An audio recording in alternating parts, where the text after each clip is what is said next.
As a school, we'd been noticing an increase in deprivation and hardship for our families, and we found out about poverty proofing through the Dales Teaching School Alliance. It was fascinating, but it was a little bit scary to hear the perspectives and the words of our children. It very much challenged our thinking and on some very basic day-to-day things. We absolutely did the practical things.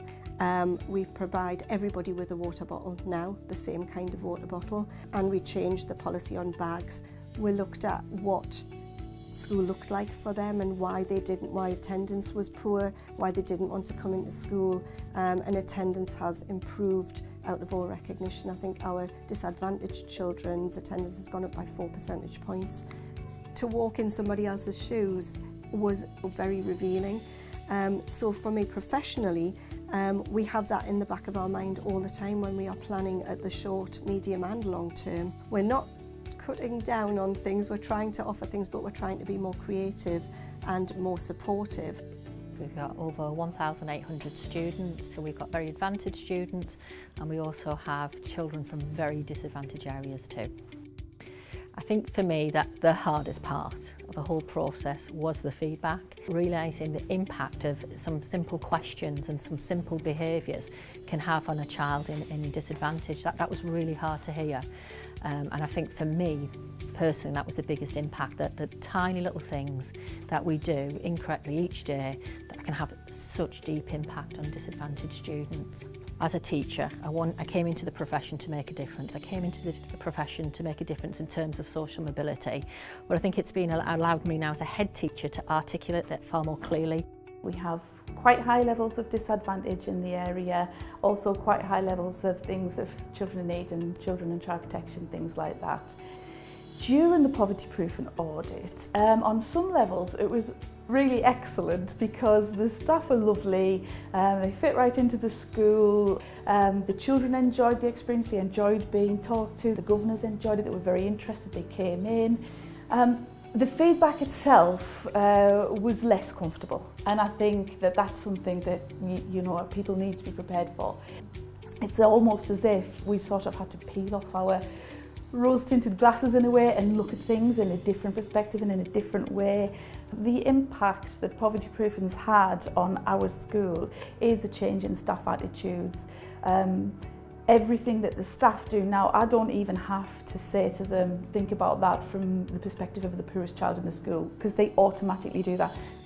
I feel that our school day isn't a strain and a stress for parents. They're not thinking of the cost. There isn't a cost to coming to this school, which is right. That's what we're aiming for, and I do think that that is the case now. What you get with poverty proofing, it's not an Ofsted, it's not an inspection, it's not even a judgment. You get a list of suggestions about how we could make our already great school even better.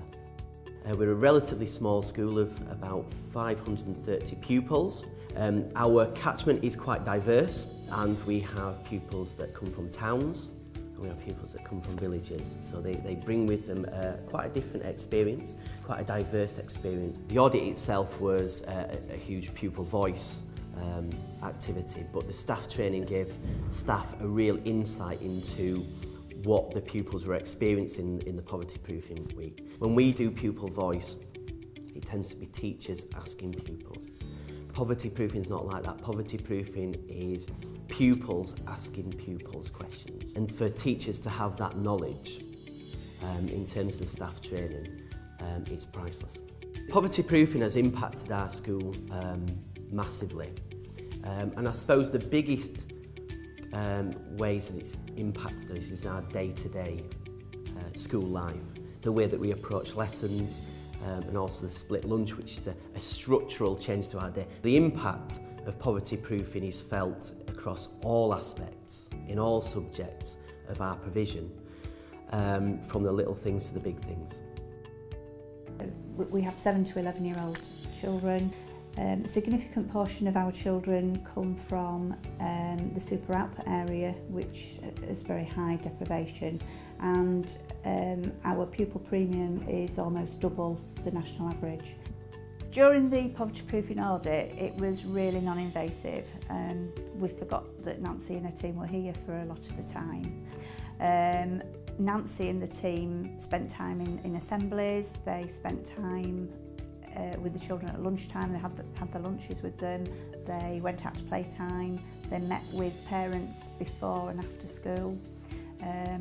They spoke to governors who dropped into school as they usually do, and spoke to staff around the school as well. You think you're doing things in the right way and you do things for a purpose, but then realise when you're poverty proof that actually you're creating another barrier.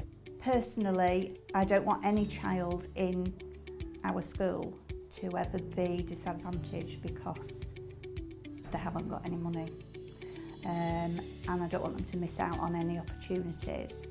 I want them to be able to reach their potential. What I would say to any school that was considering or wavering whether they should or shouldn't do the poverty proofing audit is absolutely go for it. This simple audit transforms your school into an equitable place where every child gets the opportunity to do anything that they want to do. I would thoroughly recommend it to all schools. You have absolutely nothing to lose. Poverty proofing has been the best thing that we've done. We've seen a real reduction in behaviour figures and a real increase in our attendance figures, and I do think that's directly linked to the work, the culture in the school, being more aware of how children have to cope when they live in poverty. Undoubtedly, if you think it's the right thing for your school, go for it, because it's been probably one of the most cathartic things that we've done at this school for a long time. Just get in touch, drop an email, have a quick conversation, see what you think. It's not complicated, it's not hard. Pick up the phone, send an email.